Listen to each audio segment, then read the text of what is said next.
ನಿಮಗೆ ಲಕ್ಷ್ಮೀದೇವಿಯ ಆಶೀರ್ವಾದ ಸಿಗುವ ಮುನ್ನ, ಸಂಪತ್ತು ಮತ್ತು ಸಮೃದ್ಧಿಯನ್ನು ಪಡೆಯುವ ಮುನ್ನ ಈ ಎಲ್ಲ ಸೂಚನೆಗಳು ಕಾಣಿಸಿಕೊಳ್ಳುತ್ತವೆ. ನಿಮ್ಮ ಜೀವನದಲ್ಲಿ ಯಾವ ರೀತಿಯಾದರೆ ಲಕ್ಷ್ಮಿ ಒಲಿಯುತ್ತಾಳೆ? ಸಂಪತ್ತು ಮತ್ತು ಸಮೃದ್ಧಿಗಾಗಿ ಏನು ಮಾಡಬೇಕು? ಹಿಂದೂ ಧರ್ಮದಲ್ಲಿ ಸಂಪತ್ತು ಮತ್ತು ಸಮೃದ್ಧಿಯನ್ನು ಲಕ್ಷ್ಮೀದೇವಿಯ ಆಶೀರ್ವಾದ ಎಂದು ಪರಿಗಣಿಸಲಾಗುತ್ತದೆ. ಲಕ್ಷ್ಮೀದೇವಿಯ ಆಗಮನದ ಮೊದಲು ಕೆಲವು ಮಂಗಳಕರ ಚಿಹ್ನೆಗಳನ್ನು ನಾವು ಪಡೆದುಕೊಳ್ಳುತ್ತೇವೆ. ಇದು ವ್ಯಕ್ತಿಗೆ ಮುಂಬರುವ ಸಂಪತ್ತು ಮತ್ತು ಸಮೃದ್ಧಿಯನ್ನು ಸೂಚಿಸುತ್ತದೆ.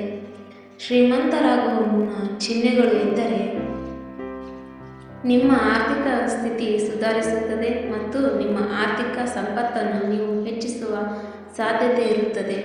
ಹಣದ ಹಠಾತ್ ಲಾಭ, ಸಂಪತ್ತಿನ ಮೂಲಗಳ ಹೆಚ್ಚಳ ಮತ್ತು ಸಂಪತ್ತಿನ ಅಭಿವೃದ್ಧಿಯ ಸಾಧ್ಯತೆಯನ್ನು ಈ ಚಿಹ್ನೆಗಳು ನಿಮಗೆ ನೀಡುತ್ತದೆ. ಆ ಸೂಚನೆಗಳ್ಯಾವು ನೋಡೋಣ ಬನ್ನಿ. ಶ್ರೀಮಂತರಾಗುವ ಮೊದಲು ಒಬ್ಬ ವ್ಯಕ್ತಿಯು ಈ ಎಲ್ಲ ಸೂಚನೆಗಳನ್ನು ಪಡೆದುಕೊಳ್ಳುತ್ತಾನೆ. 1. ಮನೆಯಲ್ಲಿ ಇಂತಹ ಘಟನೆಗಳು ನಡೆಯುತ್ತವೆ. ಅವೇನೆಂದರೆ, ಮನೆಯಲ್ಲಿ ಕಪ್ಪು ಇರುವೆಗಳ ಗುಂಪನ್ನು ನೋಡುವುದು ಸಂಪತ್ತು ಗಳಿಸುವ ಮಂಗಳಕರ ಸಂಕೇತವೆಂದು ಪರಿಗಣಿಸಲಾಗುತ್ತದೆ. ಮನೆಯ ಬಾಲ್ಕನಿಯಲ್ಲಿ ಅಥವಾ ಅಂಗಳದಲ್ಲಿ ಪಕ್ಷಿಗೂಡು ಇದ್ದರೆ ಅದನ್ನು ಮಂಗಳಕರವೆಂದು ಪರಿಗಣಿಸಲಾಗುತ್ತದೆ. ಮನೆಯಲ್ಲಿ ಒಂದೇ ಸ್ಥಳದಲ್ಲಿ 3 ಹಲ್ಲಿಗಳನ್ನು ನೋಡುವುದು ಲಕ್ಷ್ಮೀದೇವಿಯ ಆಗಮನದ ಸಂಕೇತವೆಂದು ಪರಿಗಣಿಸಲಾಗುತ್ತದೆ. ನಿಮ್ಮ ಬಲ ಅಂಗೈ ನಿರಂತರವಾಗಿ ತೂರಿಸುತ್ತಿದ್ದರೆ ಅದು ಸಂಪತ್ತಿನ ಆಗಮನದ ಸೂಚಕವಾಗಿದೆ.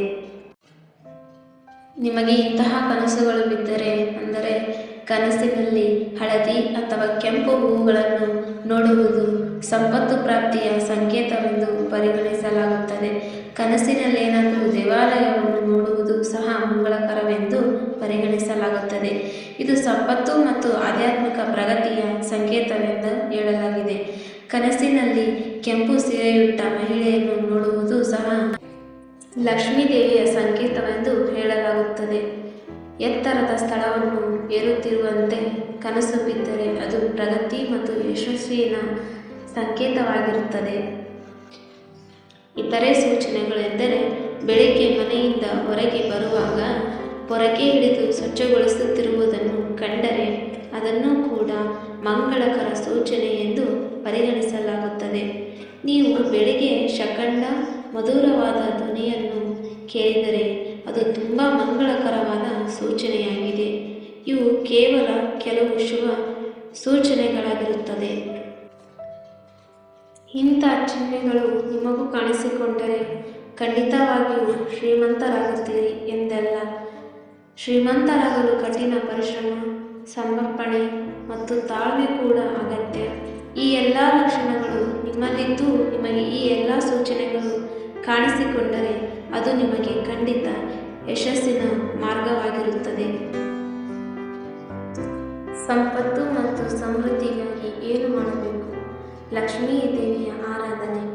ಲಕ್ಷ್ಮೀ ದೇವಿಯನ್ನು ನಿಯಮಿತವಾಗಿ ಪೂಜಿಸುವುದರಿಂದ ಸಂಪತ್ತು ಮತ್ತು ಸಮೃದ್ಧಿ ದೊರೆಯುತ್ತದೆ. ದಾನ ಮಾಡಬೇಕು. ದಾನ ಮಾಡುವುದರಿಂದ ಪುಣ್ಯ ಪ್ರಾಪ್ತವಾಗುತ್ತದೆ, ಸಂಪತ್ತು ವೃದ್ಧಿಯಾಗುತ್ತದೆ. ಇದೇ ರೀತಿ ಹೆಚ್ಚಿನ ವಿಡಿಯೋಗಳಿಗಾಗಿ ನಮ್ಮ ವಾಯ್ಸ್ ಚಾನಲ್ಗೆ ಪ್ಲೀಸ್ ಸಬ್ಸ್ಕ್ರೈಬ್ ಮಾಡಿ, ಶೇರ್ ಮಾಡಿ, ಲೈಕ್ ಮಾಡಿ.